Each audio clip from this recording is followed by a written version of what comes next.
Hi, I'm Ken Rosenthal, park naturalist with Gulf Branch Nature Center, and I didn't have to go far for this week's 5-minute find. This is an eastern hemlock right next to the pond here at the Nature Center, and I want to show you one of the really neat adaptations it has for surviving the winter and talk a little bit more about this really unique tree. So I'm going to show you right now one of those unique adaptations. If you look really close, you'll see that the tree is bent over under the weight of that sticky snow, and they're very flexible and bendy, and that helps them to survive a winter snowfall because unlike many of the other trees in our area, they don't drop their foliage.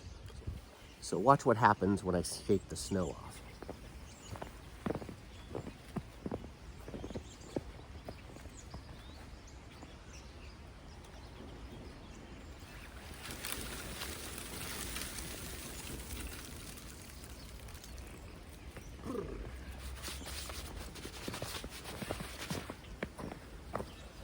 Hopefully you'll notice the branch has moved up a lot more. Eastern hemlock are very flexible.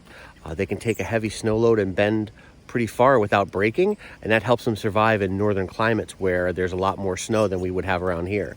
We're in a valley. If you've been here at the Nature Center, you can see, we've got hills on each side going up in the stream valley, and that protects this eastern hemlock from a lot of sunlight, and it protects it from the wind.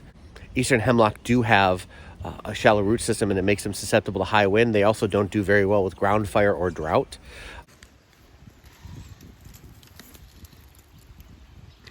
So if we take a closer look at the eastern hemlock's foliage, you'll see that it appears to be two rows sitting flat together of flattened needles, but in fact it's arranged in a spiral if you were to take a closer look at it here, and some of the needles twist to give that flattened appearance. Some will even appear upside down, like that one right there at the tip of my thumb.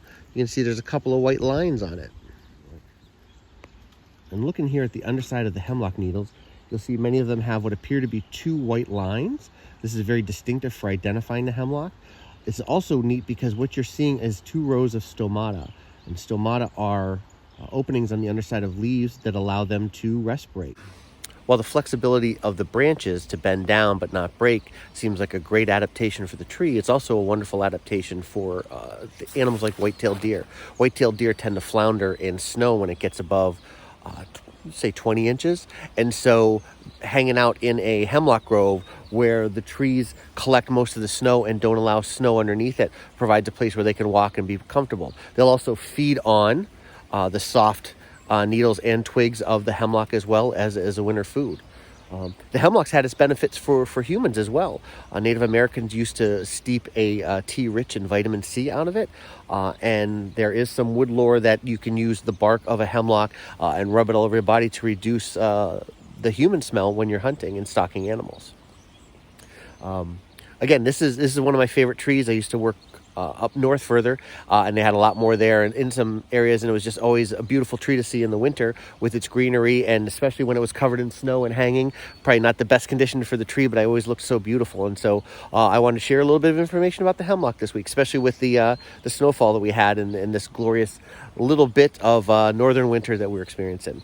So thank you for joining me this week for another 5-minute find, and we'll see you for more in the future. And have a great day.